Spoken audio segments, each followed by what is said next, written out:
And welcome to our conversation today. This event today is part of our spring programming series, Understanding Systemic Racism, compiled and hosted by us here at the Institute for Comparative Literature and Society, together with the Ambedkar Initiative here at Columbia University. First, I'd like to thank the ongoing support of our sponsors, the Barnard Provost Office, the Deans of Humanities and the Social Sciences at Columbia, AADS, the Columbia Libraries and CU Press. And of course, I'd like to thank Sarah Monks and Dr. Anupama Rao, the director of ICLS, and the mastermind behind the Ambedkar Initiative and the Art and Politics series, which this is, of course, a part of. I'm hoping everybody can hear me well, but our broader theme, Understanding Systemic Racism, is a study of global racialization, fundamentally, from caste struggles and Dalit uprisings to, intra-European racialization, as we're kind of witnessing right now, to the many levels of racisms against people of African descent across time and space. And I encourage everyone to sign up for notifications on our upcoming talks, because we've had some dynamic speakers thus far, including Joel Lee V. Geetha and Coco Fusco, discussing things like caste concealment, Dalit organizing and writing, the legacies of B.R. Ambedkar, Buddhism, Black Cuban organizing against the state, all in efforts to platform and uncover both similarities and divergences of the way people have experienced violent systems of differentiation globally. And a couple of weeks ago, a portion of V. Geetha's talk stuck with me, specifically on the re-enchantment of the political. And I think, especially in this era where weariness and exhaustion is kind of common, I think turning towards the inherent intersection of art and politics is always the catalyst. It's always the energy boost that we need. So with this in mind, today's talk is the first in a three-part series this month that I've curated. I'm Dr. Thabisile Griffin on what's called the Practice of Restitution. It's an offering that engages history, archives, storytelling, art form, and memory. And through these conversations with, incredible storytellers, artists, and curators, this series will explore how art form can rectify erasures and distortions in historical narratives, how art can rework our own collective and individual memory, and what that signifies for future imaginings. And implicit throughout all the talks are ways that art has been historically and contemporarily used to both reinforce systems of racialization, but also reject categorization and reject, the finiteness of imperial archive and memory. So these three talks are an offering towards the latter, right? And our guests demonstrate quite marvelously the possibilities in historical restoration through their creative imagination and through their study, because this is ultimately study as well. So today I am delighted to welcome Elizabeth Colomba, a painter, intellectual, and novelist that I've admired and followed for years. Elizabeth does the same kind of work that we historians, attempt in creating dynamic and fuller worlds for people that are only scantily, if at all, mentioned within the colonial archives. And when they are, they're done so with contempt. So Elizabeth Colomba was born in France from parents of Martinican descent and currently lives and works in New York City. Her paintings have been exhibited at the California African American Museum in Los Angeles, the Balthus Grand Chalet in Switzerland, the International Biennial of Contemporary Art, Martinique, in Volta, New York, the Fondazione Biagotti Progetto Art in Florence. I know you all like my Italian accent. And the inaugural triennial at Columbia University. As well as most recently, I just saw it, one of her paintings that we'll see today of Biddy Mason was featured at LACMA in Los Angeles.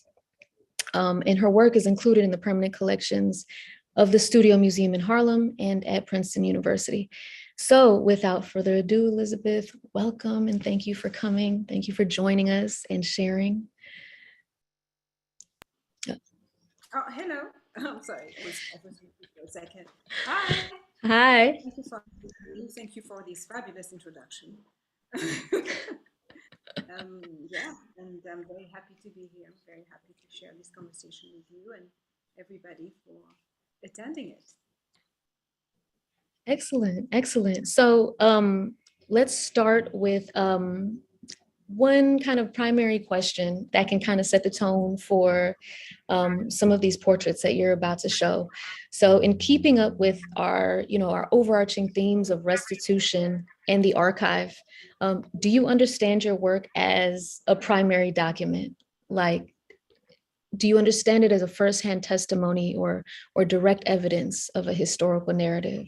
And then we can kind of get to looking at some of these paintings at Minerva and Daphne and talk about them. I would say that because some of my practice is because I would separate it in 4 themes or segments: mythology, feminine sacred, allegorical, and historical. And I certainly believe the part of the history that I'm interested in digging characters that have been markers of their time, and we have been eaten by history and have not been perceived as the great figures that they were. So I would say it's a way of readjusting what happened and giving it a visual history and being able to tell the story of these characters through different mediums. And certainly painting it that way, when you paint characters, black bodies, it gives them a legitimacy, let's say, that to exist and to take space in this kind of visual art history. So it's a way definitely to document their life and their legacy. But for this particular, I mean, this is a bit of a different, I'm just going to talk about what we see on screen, if I may. This is the part where I'm interested in mythology. And by using those themes, I'm also going back in the past by using the same narratives and the same iconography, the same visual language, while installing the black body into the same myths or legends. And because we definitely today still use those legends, images or way of telling a story today. So on the left side, you have a painting that was commissioned by a place called the Park Armory Avenue. And the Park Armory Avenue is a military place. It used to be. It was a club that was founded by Caucasian men to be almost like on reserve and to be able to go into war. But most of the time, they were just, hanging out and smoke cigars and have lovely conversation until maybe the day they will go and go into battle. But today, the Park Armory Avenue is a place of art. They are an exhibition place. They present performances, exhibitions, art exhibitions.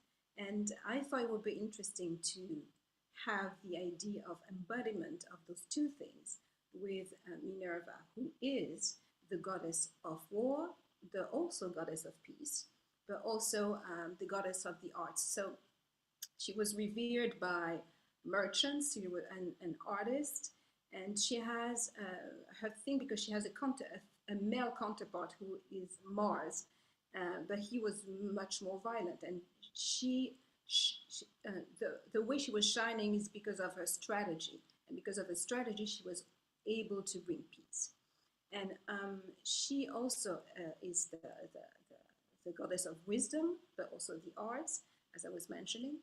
And I wanted her to have new weapons. So that's why she's holding carving tools in her hands. And you see, I'm not sure if it's really visible, but at the bottom of her feet, you see a spear, which is one of the attributes of Minerva, that you can identify her as a goddess, or Athena, actually. Both are valid. And the shield. It's almost like she's resting her weapons down, and now her new weapons are art. And I thought it was a great way of embodying this establishment, who had a good way of evolving and then and leaving the war behind and moving forward by really becoming an advocate for art.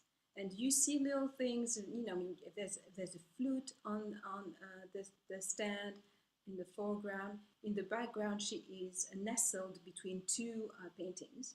And the one on the right is actually a painting of a swan. It's a famous painting. Unfortunately, I forgot with the name right now. And the swan is because Minerva / Athena was born out of the head of Zeus. So Zeus is symbolized by the swan, because in another story of Zeus, he quite liked, you know, going around, and in one of them he seduced Leda and took the appearance of a swan. So that's why I represented him, or his presence of essence in there like this. So it allows you to identify Minerva, and also the laurel on her head, the crown, which are laurels, are a symbol of obviously of victory, but they were also given at the time to conquerors who were victorious, or poets. And so that's why I think you call it laureates today. It comes from that term of victory, but also praising artists. And you see also at the bottom, there's an owl, which is also an attribute of Minerva. So all these elements, and you know, allow us to identify her as goddess Minerva, but also it's using the language of painting that I really, really like. Incredible. That's incredible. Can you tell us about Daphne before we absolutely. Move on? Yeah. And now segue into the Laurel. So I'm going to try to tell the story of Daphne Okay. in a succinct way. Okay. But Daphne was a beautiful nymph, and she was the cause of, okay, let me start. There was two gods, Eros and Apollo. And Apollo was always mocking Eros because, you know, he thought he had less strength in love than him. And Eros wanted to prove that maybe he was not stronger, but he was his equal. So he decided to challenge him and said, well, you know, I have two arrows. I have one arrow of gold and one arrow of lead. And the first arrow I will shoot, the person will fall in love with the first person they see. And the second arrow I will shoot, which is the lead arrow, the first person they will see, they will absolutely detest. So he goes around and shoots Apollo with the first arrow, the gold arrow. So basically, he's ready for love. And the second arrow, he shoots Daphne. Of course, they meet. And Apollo is beside himself because obviously he's falling in love with her, and she's absolutely disgusted. So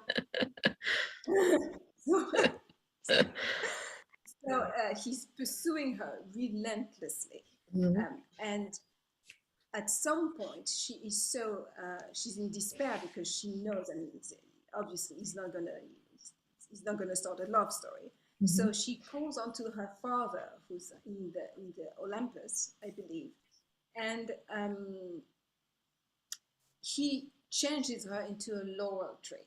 And as I don't know, you notice that also Apollo wears a crown as laurel as an homage to her.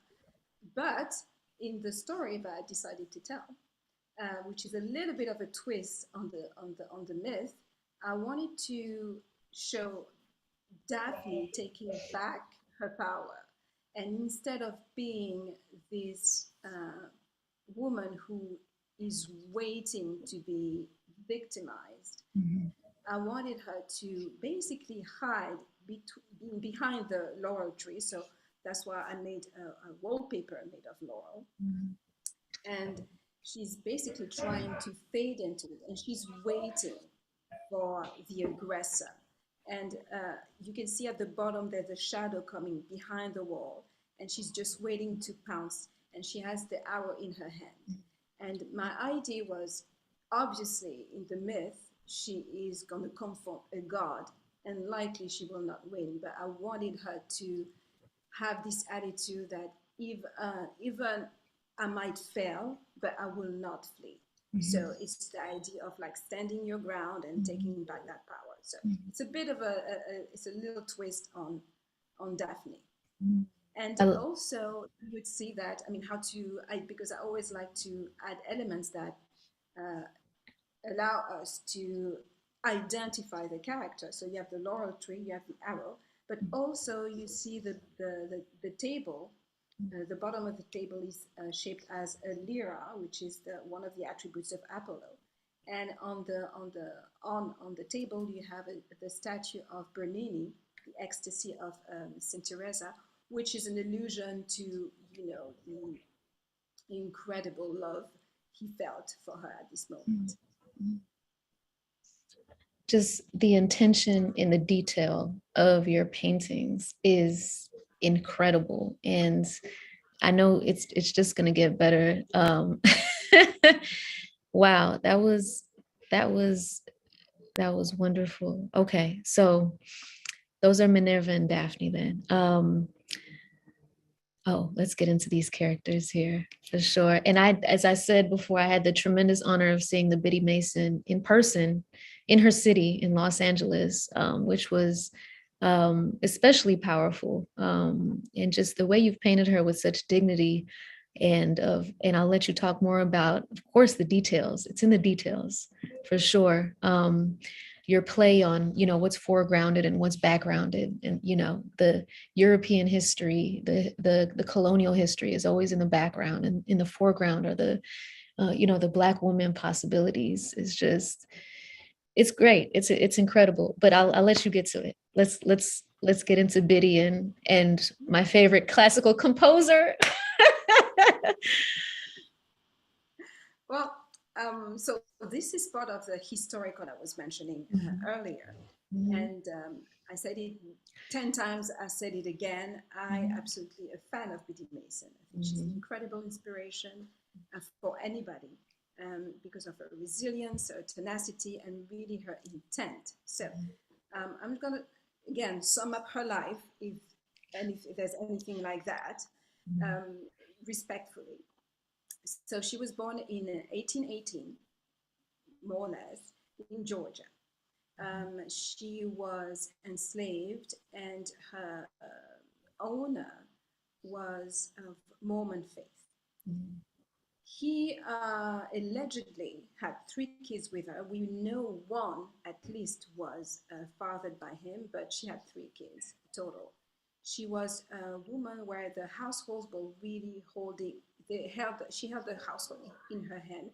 She was indispensable because she was very good with medicine, with herbs that could help. She was also a midwife. She had, she was skilled in so many domains, and she was essential to him. So at some point, they decided to move. I want to say 1840. They decided to move towards the west. So first to Utah. And then they pushed to California. So during that trip, she had to walk behind the carriage while they crossed the states, and she was still treating all these, carriages as the household on wheels. So she had to take care of everything, and on top of it, of herself, and on top of it, her kids. So they pushed to California, and because she's a very smart lady. Along the way, she understood that California was a free state, and if you are able to stay in California for 2 years, then you were automatically free. So after 2 years, obviously, she spent laying low, doing what she was told. She declared to her enslaver that she is free now. obviously he didn't want to let her go, tried to convince her to go back to Texas and swear on his life that he will free her and her kids if only she would go back to Texas with him. Obviously, she's like, well, I'm free now, so I don't need to go to Texas. Right. So, I mean, so she sued him, and she won. So she stayed in California and started to make a business of making medicinal herbs and ointments and all that for people. And she was also a midwife, so that was a great help. And she started to save money. Little by little, she acquired a piece of land. And throughout the years, she managed to acquire a good part of what is today downtown LA. So she was an entrepreneur, almost like a mogul, because then she sold her land and became a millionaire. With that, she then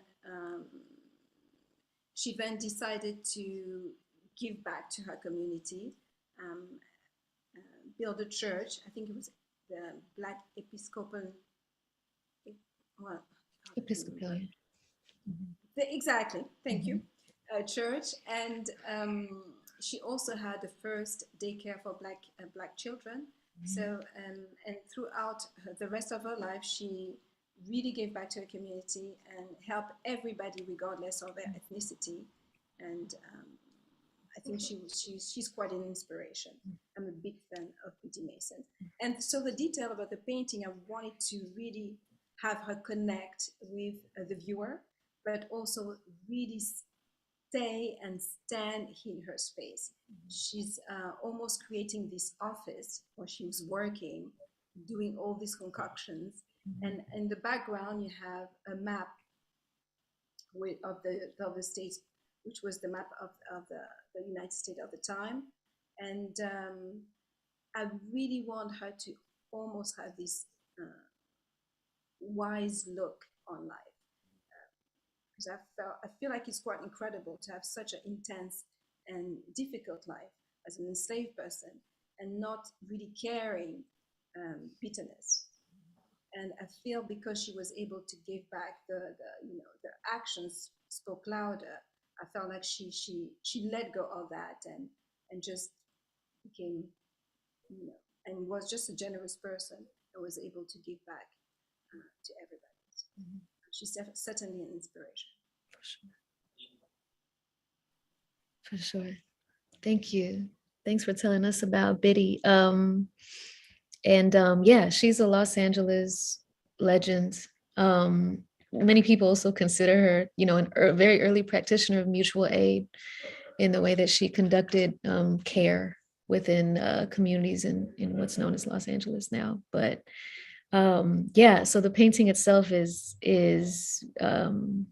jaw-dropping in person. It's a beautiful testament to the spirit of Black women in the Americas. The spirit, the fortitude, and the brilliance. So can you tell us about the Chevalier de Saint Georges? And myself I was trained in classical violin. I know this composer quite well. Many do not, but they will, right? That's the hope. And as Elizabeth will tell you, he will rival Mozart. I hope everybody will look up his compositions after the talk. But I'm just so delighted in the figures that you come upon, because they each bring up such an incredible piece of legacy and history that we don't see at the forefront of public discourse very often. But I'll let you go ahead. Yeah, no, thank you. Chevalier de Saint Georges is also an extraordinary man. He was born in 1745 in Guadeloupe, and from a French white man and to an African woman who was enslaved. I believe her name is Nanon, but I'm not 100%. And when he was 7 years old, so there was one thing that was quite different, that he decided, this Frenchman, to recognize Chevalier as his son. And after a few years, when Chevalier was 7 years old, he moved back to France, to Paris, and decided to give him an education and really treat him as a peer. So it turns out that Chevalier was like great at everything. He had the Midas touch. Everything he did, so he was an incredible fencer. So the first education was in fighting. He was an incredible fencer. He was also a violinist, prodigy. Started also to compose later in life. So that was interesting that he was a pupil, again, the names of his teacher, I don't remember, but he was a pupil. And people were because he was quite known just because he was a prodigy at doing one thing. So he was quite popular and he was young. And one day people discovered that he was also a great composer and a musician. So it was very surprising. His career, then he was not completely accepted in French society, so because he was of mixed heritage. So he was not allowed to have the name of his father, so that's why, the title of his father. So that's why he's a Chevalier. And at some point, he was one of the candidates to be the director of the Paris Opera, because Marie Antoinette absolutely adored him. And there were 3 singers there who made a petition because they didn't want to be directed by a mulatto, which was the term that they used at the time. And to avoid confrontation, or to avoid Marie Antoinette being in a position where she had to either go with him or go against him, he decided to forfeit the position.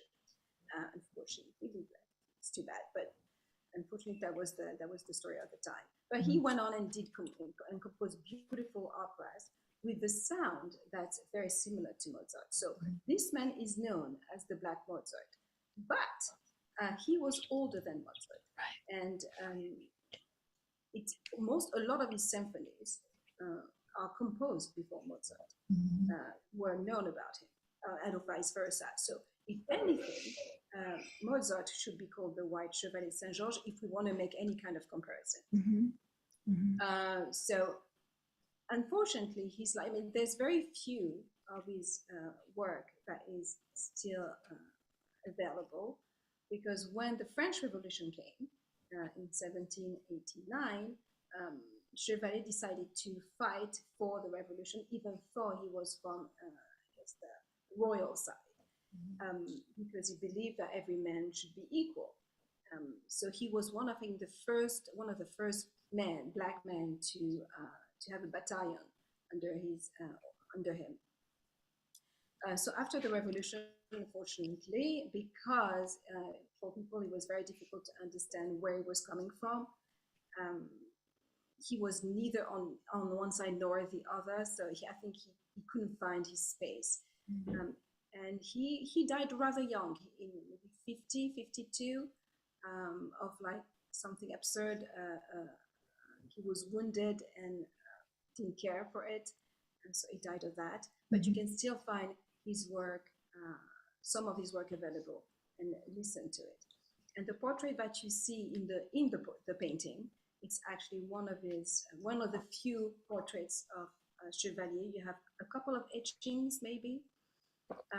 And one is a famous one with the Chevalier d'Aon, who was a man who was dressing up as a woman, and there's an etching of it because there was a very famous duo made for fun. Obviously, nobody died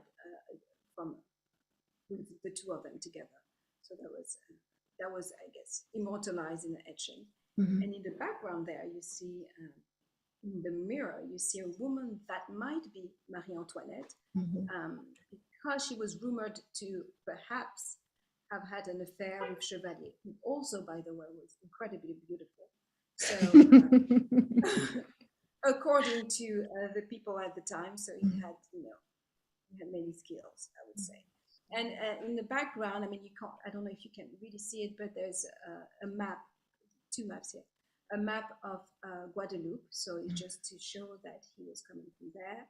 and it was a map of Guadeloupe true to the time. And in the foreground, you have obviously the musical instrument and his violin, just to again refer to who he is as a character.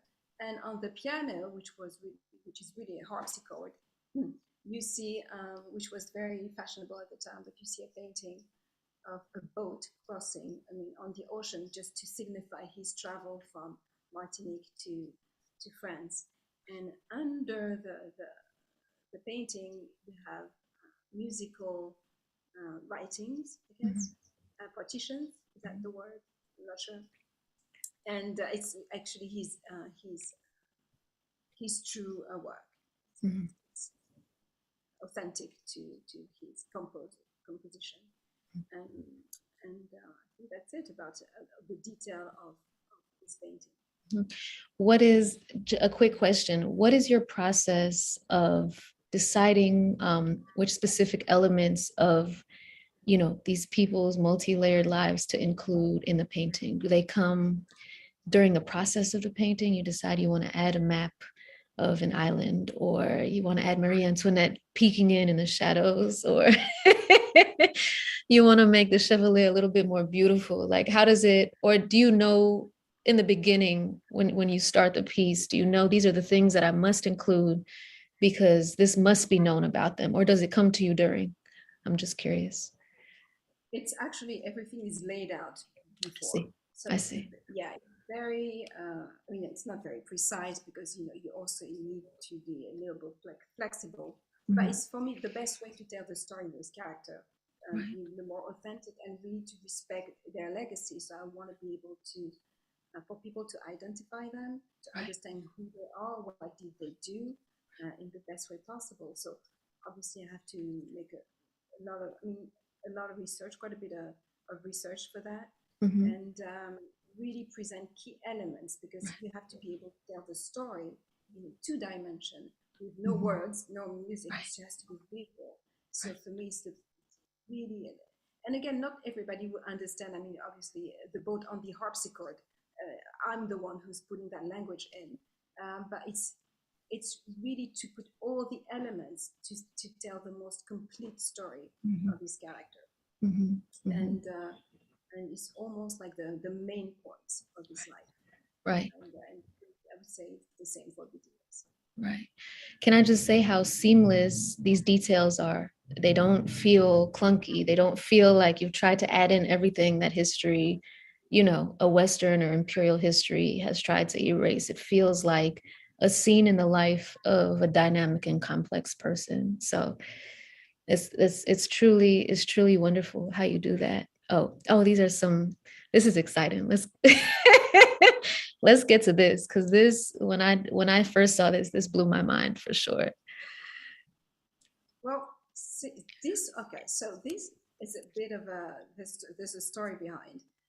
So I wanted to tell stories about Black models that are in contemporary or in paintings from old masters, and what's really behind just the face, really. Who is this person behind?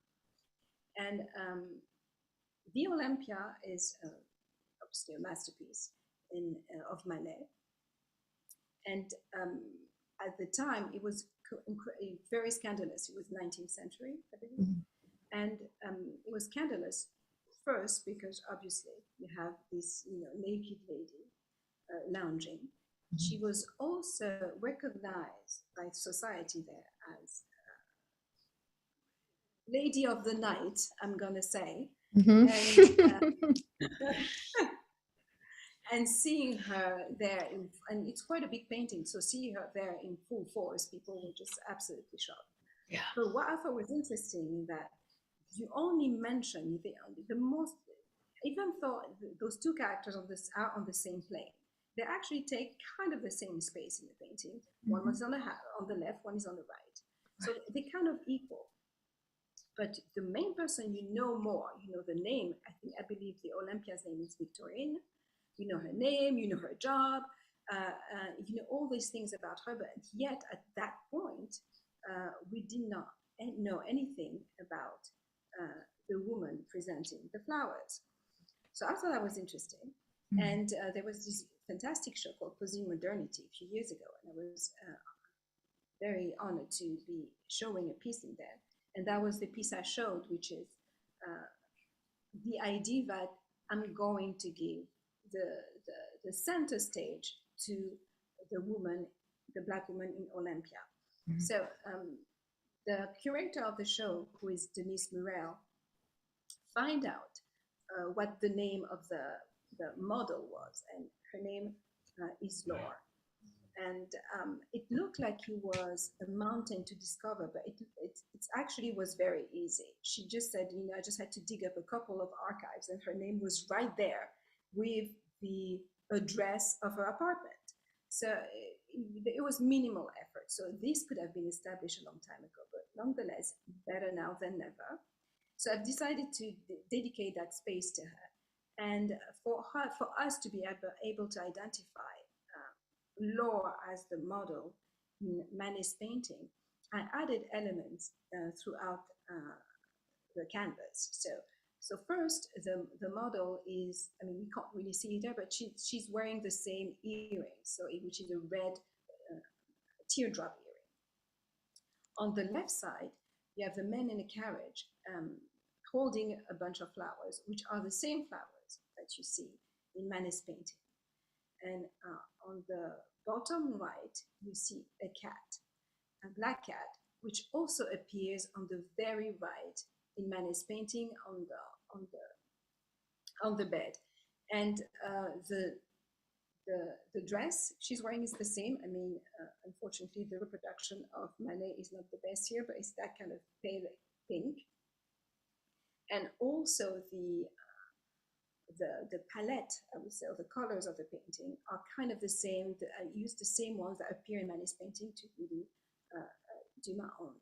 So then you identify Laure as the model, but she is at this moment almost walking towards the viewer, really making eye contact and existing as a full shape character, which I felt like she was more fading into the background in Manet's painting. And I don't think it was in his intention, because he used her in different works and never thought less of her. So I don't think it was his intent or his intention to give her less importance.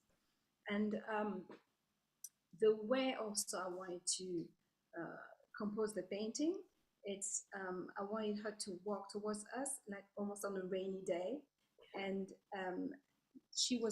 her apartment was 11 rue 20 000, which is she would walk by the park. I think it was the Parc Monceau, if she had to walk to Manet's painting. So for me, it's almost like she's walking to the studio and she's passing us, and she's moving her umbrella almost to greet us. So that's why her face is in the light, and she's smiling to us as she's making that eye contact. So it's really personable.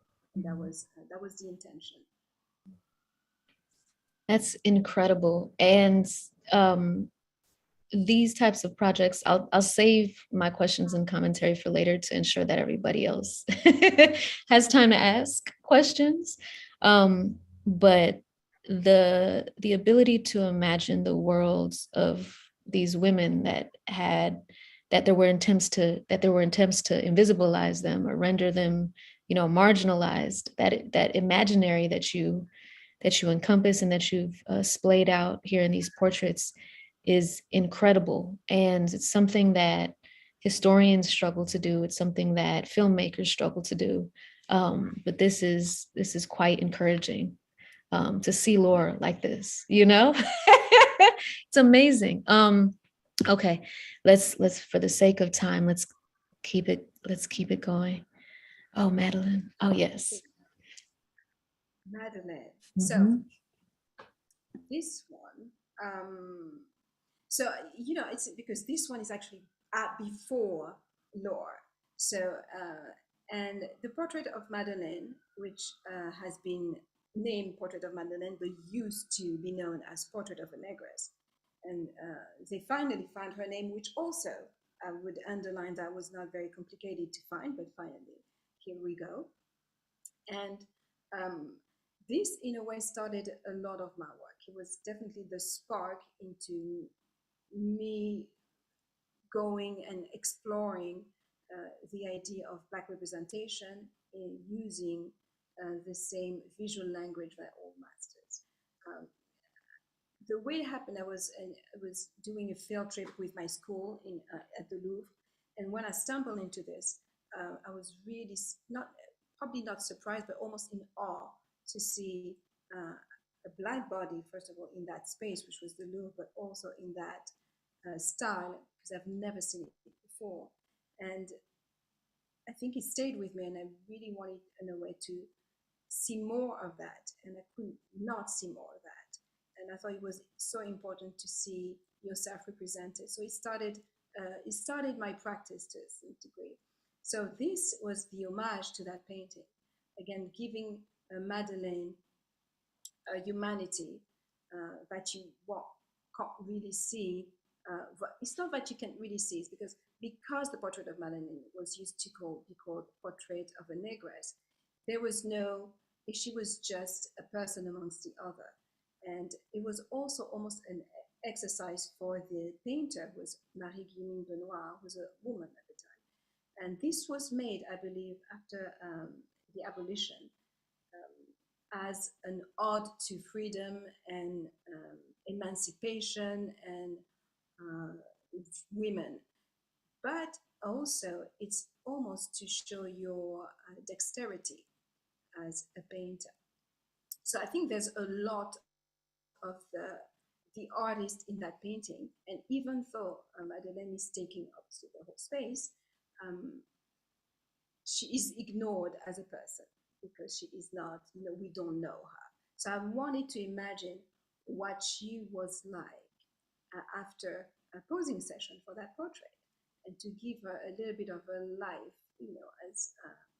as a being. So I've imagined that scene where it's the end of the session, and she puts on her clothes back, because again, she's represented, which, almost like exoticized, and because, she's half naked, and I wanted her to have her clothes on and just be reflective of what she's doing and what she will do. So yeah, it was just giving her some sort of life beyond this representation that is very known of her, and we never really question who she is. So, do you, on that note, do you see your work as also helping us or emboldening our collective memory? That is encouraging us to remember things that we're supposed to forget, or encouraging us to, recognize the context of portraits that are written otherwise, if that makes sense. Or I guess the general question is, what do you see this doing for our collective memory, this reframing of historical pieces, this retelling of the events? It's important to, first of all, populate that history. Mm-hmm. When I've mentioned that I was so surprised and in awe because I've never seen representation of myself in that style, mm-hmm. Or in that period, it doesn't mean that it didn't exist. It's not there. That you needed more of that. I wanted, because then you're part of it. It's a way of being represented in a novel way, and see yourself being part of the storytelling.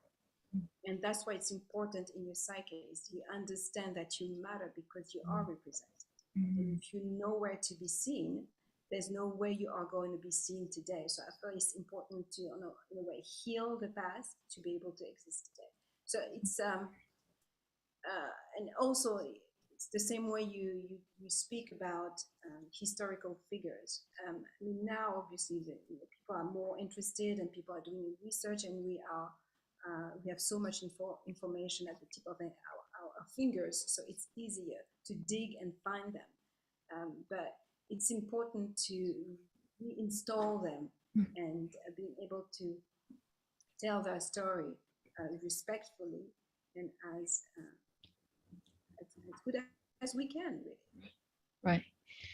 Your work and your methods are also such a wonderful disturbance of linear traditions of history, because as you said earlier, like you knew what she was feeling at the end of this session, which places you in the 19th century, in the 18th century, et cetera, with ease, you know. I think that's quite important as well, that kind of disturbance of linear modes of thinking and storytelling. Um, awesome, that's gorgeous. I know we're gonna get questions on this one for sure. Oh, the seasons. I love this. I love the four seasons. This is one of my favorites. Oh, thank you. But Mhm. four season again is a theme that was. I like using the same things because I like the idea of um, the black body um, with the same idea representing maybe something else, and how we can shift the meaning of something. And the fourth season was a theme that was used uh, quite often in parallel with the ages, because the fourth season represents life, you know, beginning and end, and it's a full cycle. But most of the time, because probably because the painting world was essentially populated by men, it was also paired with the ages of men.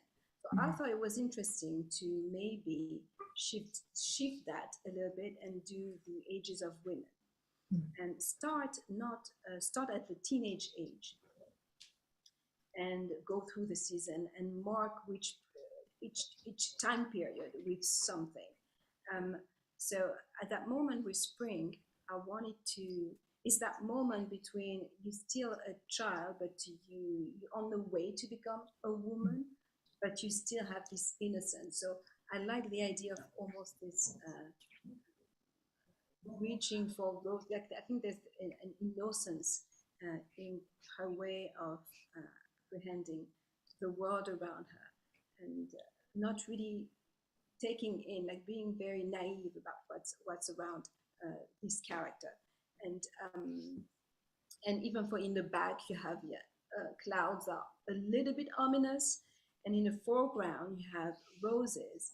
I'm not sure you can see it here, but you have a bee, which is also representing something that might sting in the future. So it's that all this element that might disturb her innocence, but for now, that's when she stays in. And also, I when you look at them all together, it's almost you doing what we call in the movie business a pan around, Mhm. because we start first, she's profiled, but she's three quarters, and then there's characters vice facing us, and then you go on your right. So it's almost like you turn around, you cycle around like life. So you have summer, also for me, which was that slice of life when you're in your 20s, and nobody can tell you anything.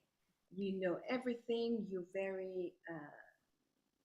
You're almost untamable, Yeah. and but you're very defiant as well.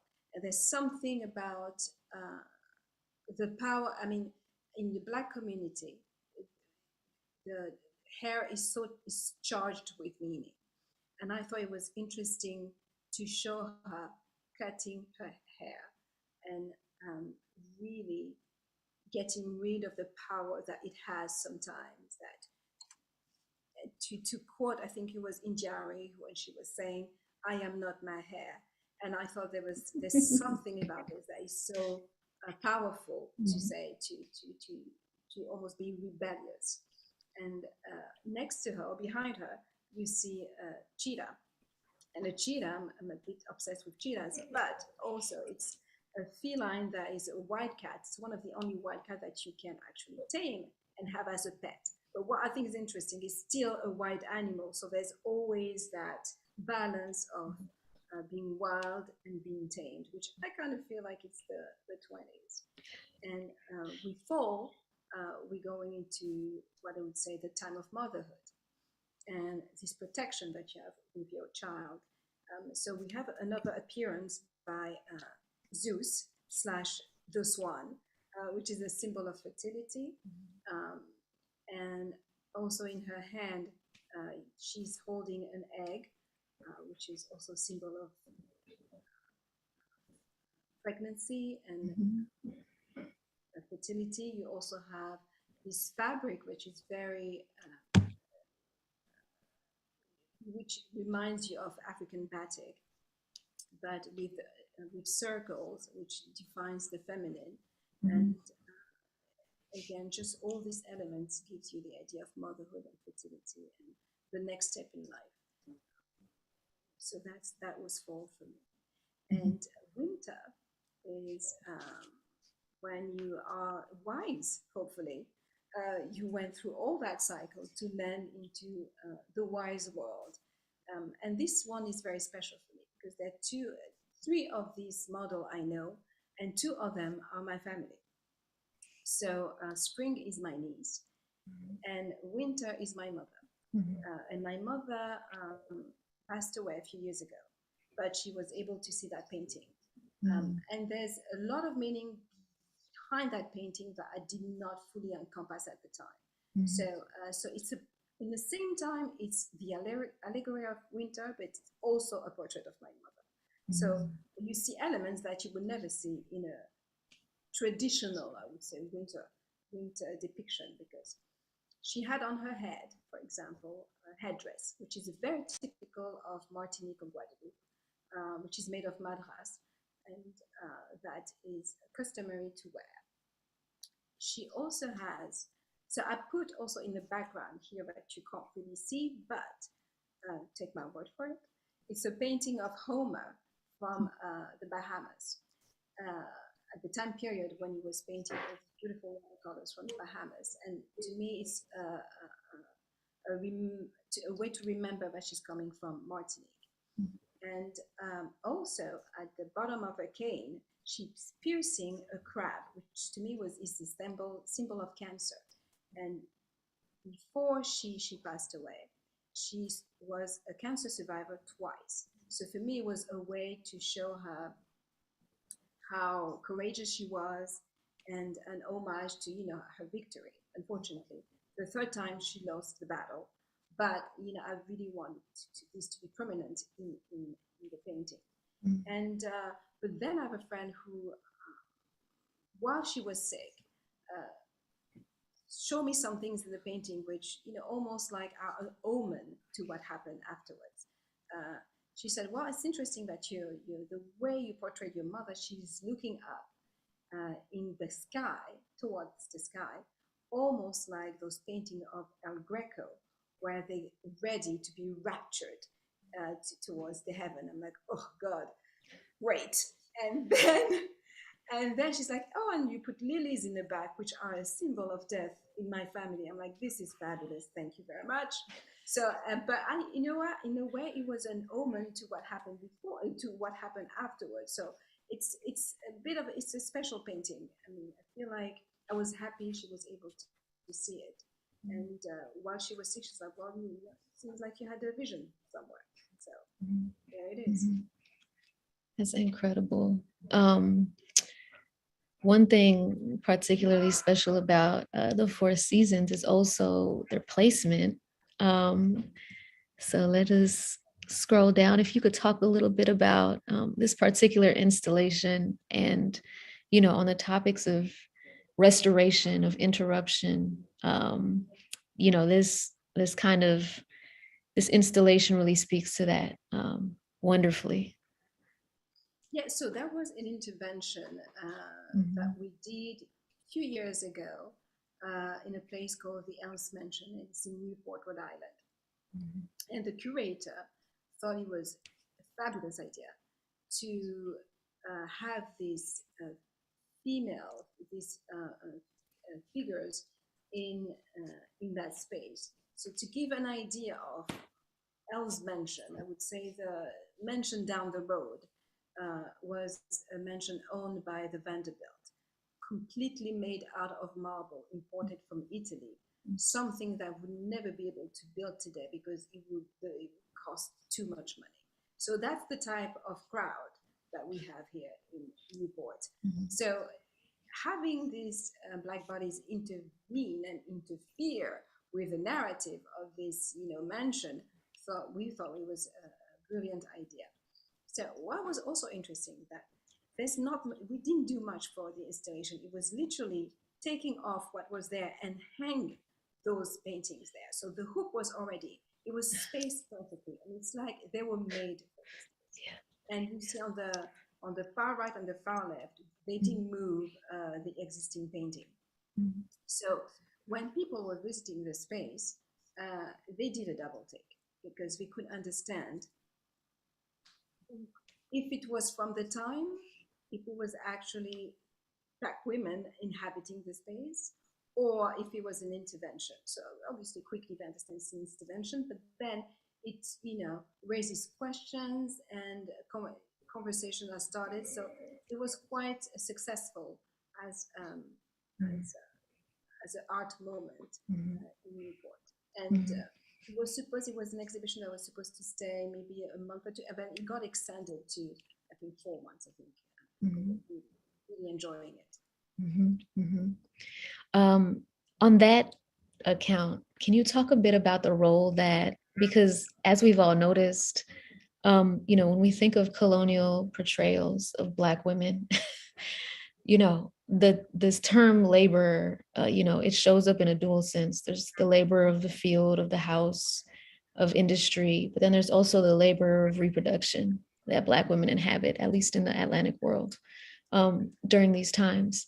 And this idea of labor doesn't seem to appear in any of your renditions. Can you talk maybe briefly about how labor or leisure or idleness shows up in your work, how you conceive of those things in portraying these women in these portraits?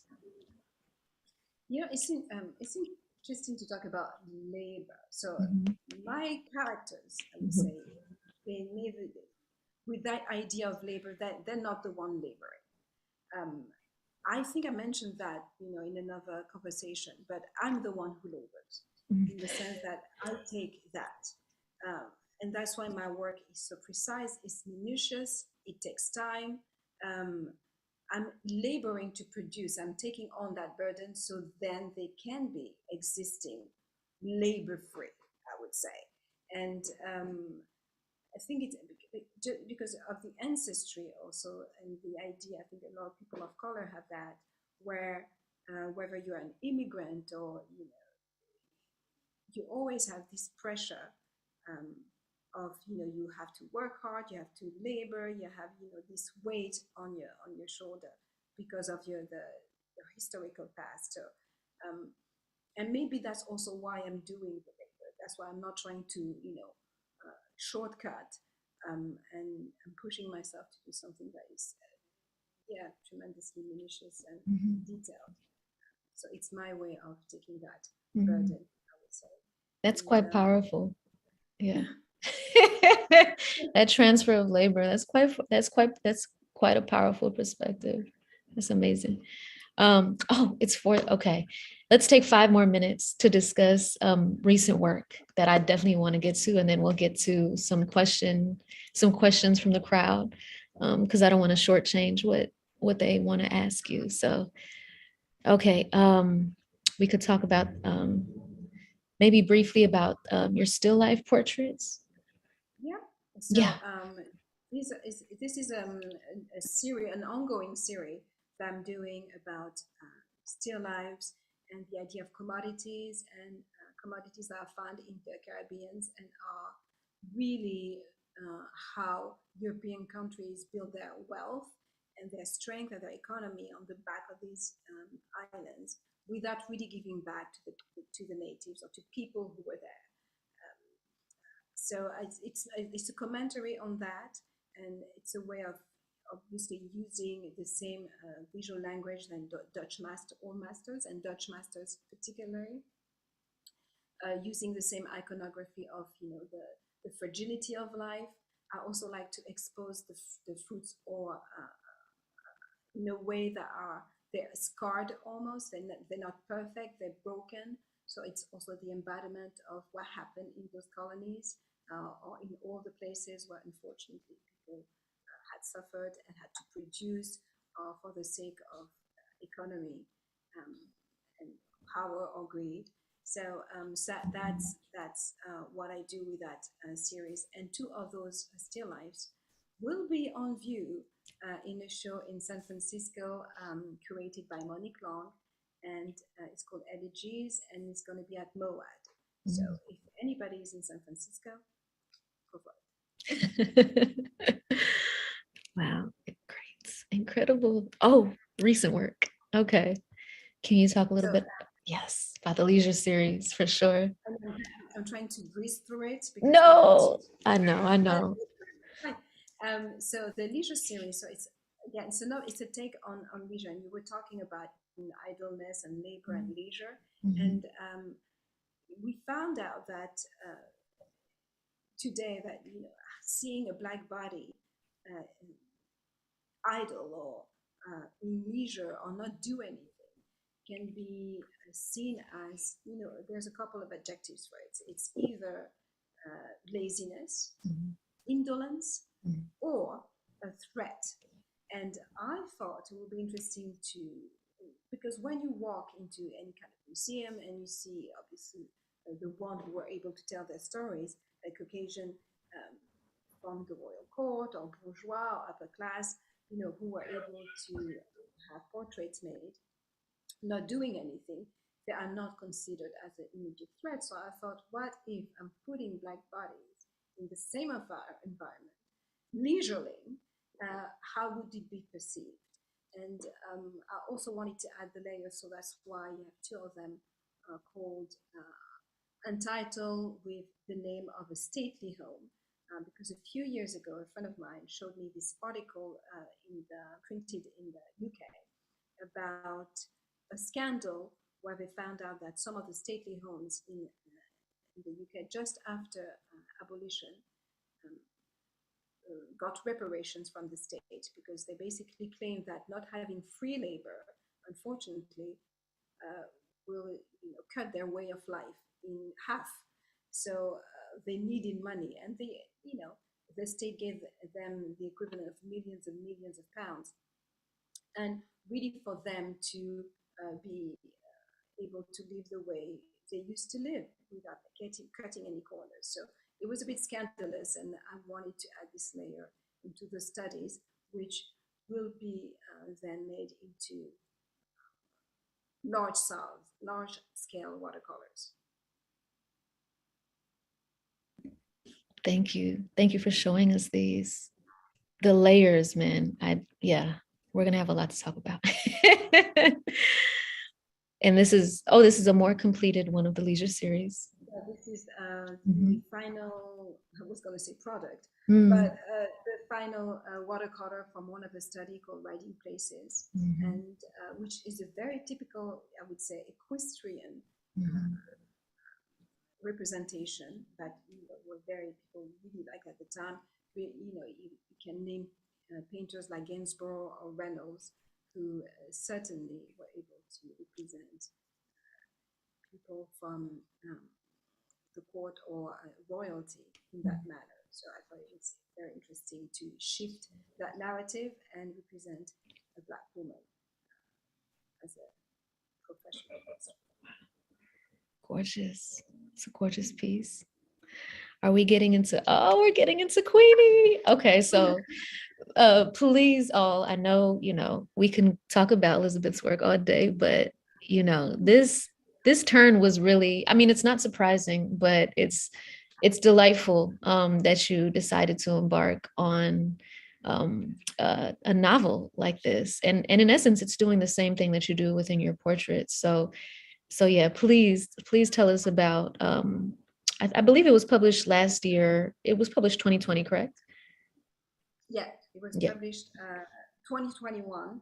2021, right. 2021 in the fall in France, and it's going to come in the US hopefully at the end of the year. Excellent. And yeah, it's doing the same thing that I do, except I'm using a different medium, really. is digging out a historical character.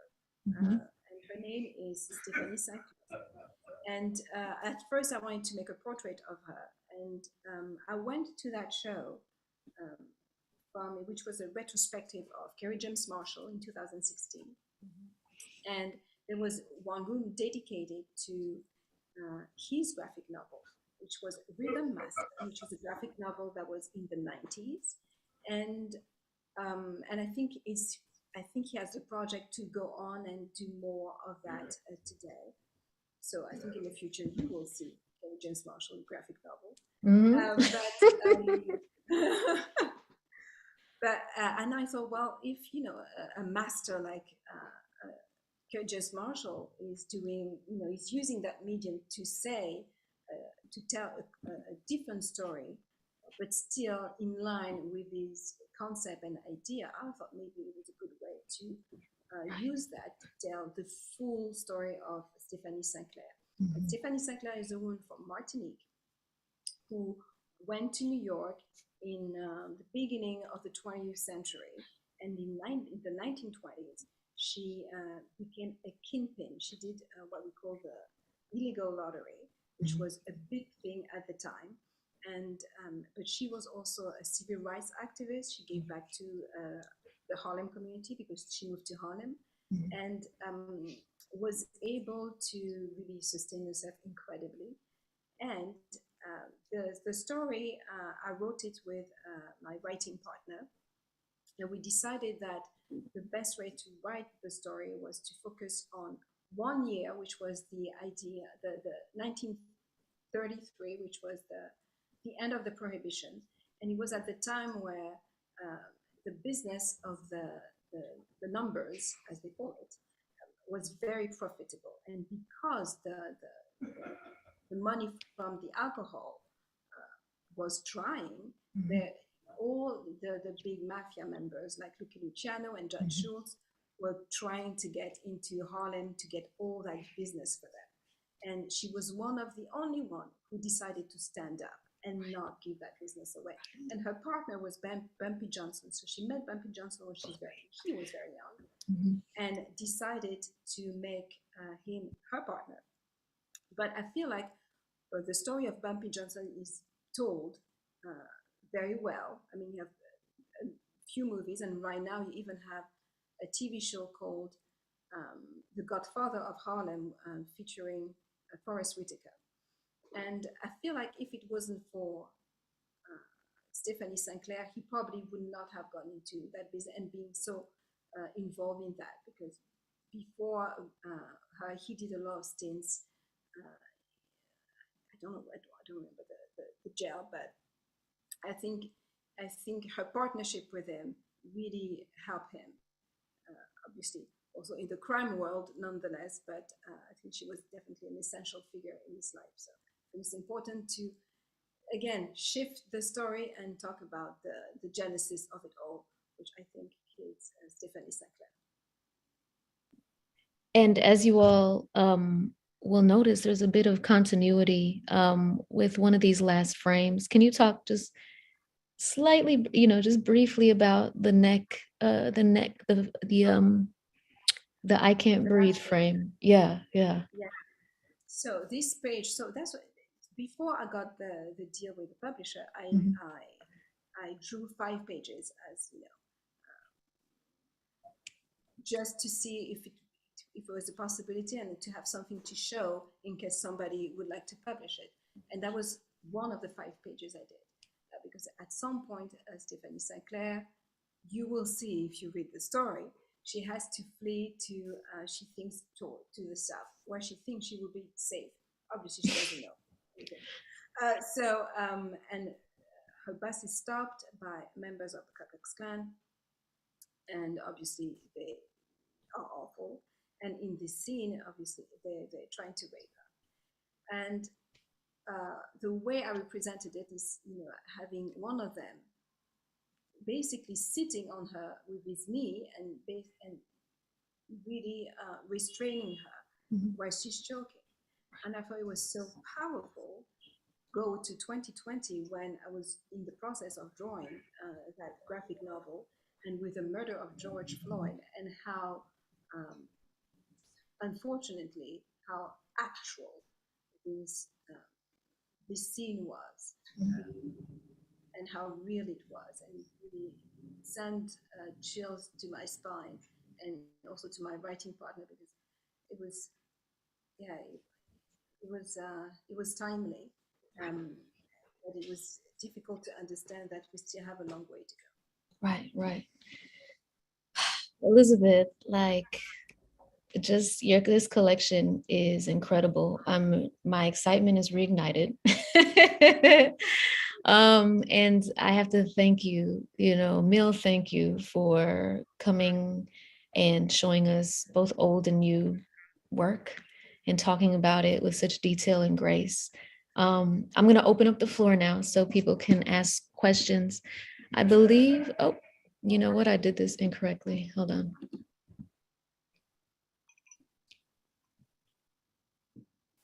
Okay. The first question from Sylvie is asking you to talk about your use of the play between shadow and light in your portraits. Mm-hmm. Yeah, so um, I I absolutely love using light as, a piece of a conversation when we're presenting a character, Mm-hmm. and my influence are certainly into all masters, but also I would say Italian painters like Caravaggio, Mm-hmm. with what we call the chiaroscura, which is that idea of, out of the shadow comes the light, right? And I feel like it gives another layer of, of depth to be able to treat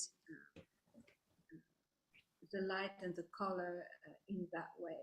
It gives more depth to the character. And I think in the case of Biddy Mason, the way that you see the light really, englobing her face, and it gives her an aura, and I think using light and color in that manner is just a way of enhancing the person you're talking about. Mm-hmm. Mm-hmm. Thank you. Answered the question. Oh, that was great. The second question is from Grace Kisa, who is a glorious artist as well. She asked, what was the name of the headdress that Winter is wearing?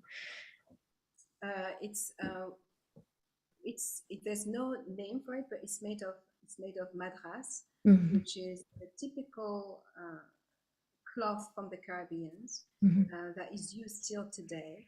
That was imported from India because of the Indian immigration, and that is customary in traditional dresses and headdress. And there was also because it's old way of sporting this headdress, and there's a tradition where you have different points. I'm not really sure which is what, but the way you knot it, it gives either one peak, two peaks, or three peaks, and it means something. So, and it's usually to flirt. So one peak, and again, I don't know if it's one or two or three, but one peak is I'm single, or the two peaks mean I'm single, and I am with someone, but I'm open, and the third one is like I'm taken. So it's there was this whole language also with the headdress at the time. Incredible. This is the headdress that your mother is wearing, right? The portrait of your mother. Yeah. Yes. Yeah. That's right. Okay. Dr. Kaylin Rodriguez says, thank you so much for this talk. It's been so important and incredible. My question is about your process. Do you work from life? I'm wondering about what it feels like, looks like, smells like when you're making your images. Oh, I do not work from life because people are not posing for me. But I have models coming in, and I take pictures, I take photographs, and I do a series, so I would like to have them in different position. I usually have one position that I take because I already know what I want, because I do a study, and you saw the studies already. So I do a study, I kind of know what I want. I would like to have this person then pose into the same manner. Then I do a more precise study. That's the one you saw.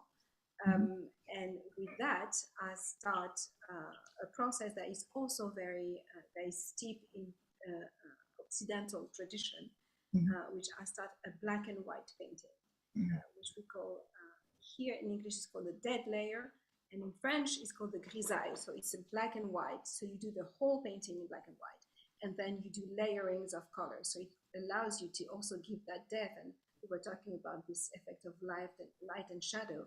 It gives that depth because then the light hits the different layers of painting. So it's bouncing back to us. So that's my process. It takes some time, but I like having all those steps to tell the best story possible. And I love what you said earlier about you taking the labor off of these women. You're the laborer, you're doing the labor for them, I think. I just think that bears repeating.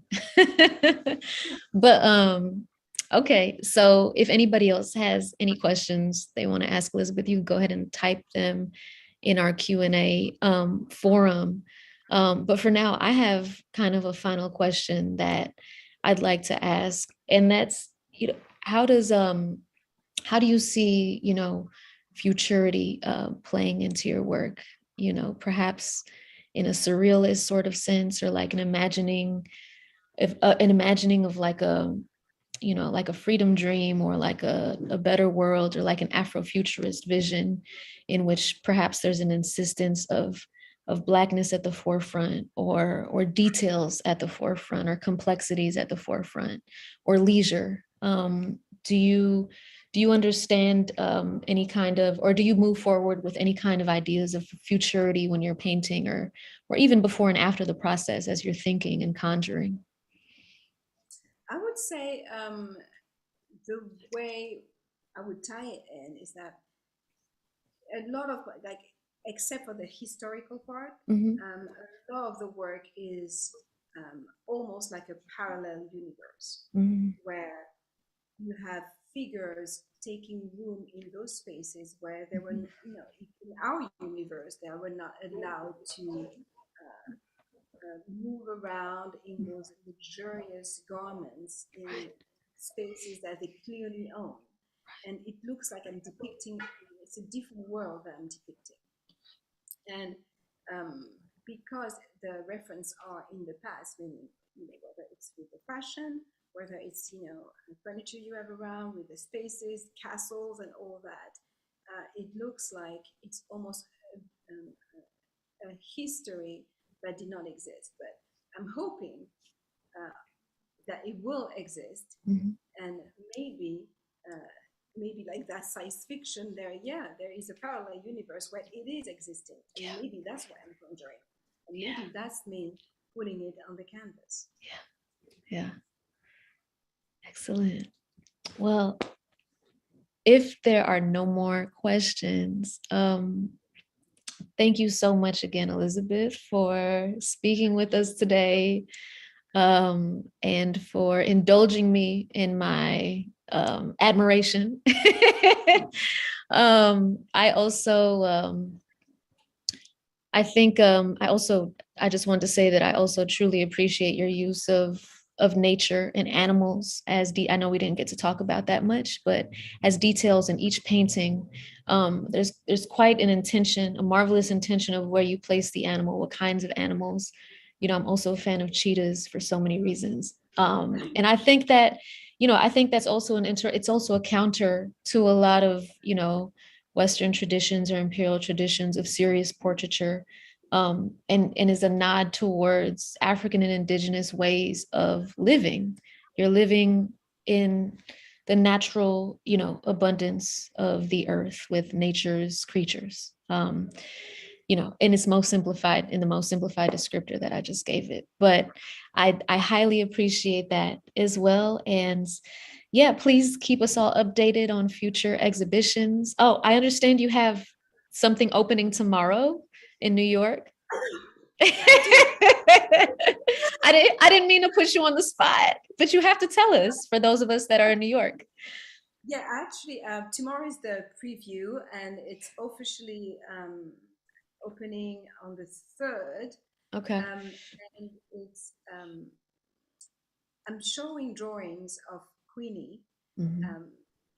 and because it's a group show of three women and three on three different continents. So in the US, one is French and one is from Israel, Mhm. and it's that different conversation how about obviously illustration, about how we represent what we see, and the two other women are also very political in their work. So I think it's going to be an interesting show. So tomorrow is the preview, and the day after tomorrow is the official opening. And anybody in New York or you have in France, you are welcome. You're invited. Great. Okay. Well, if there's nothing else, I'll go ahead and end this talk. Hopefully next time we have you, it can be in person, inshallah. And lastly, a big thanks to ICLS at Columbia, Sarah, Anupama for having us and making this possible. Everybody else, stay tuned for the next 2 talks in this series, The Practice of Restitution. And thank you again. Have a great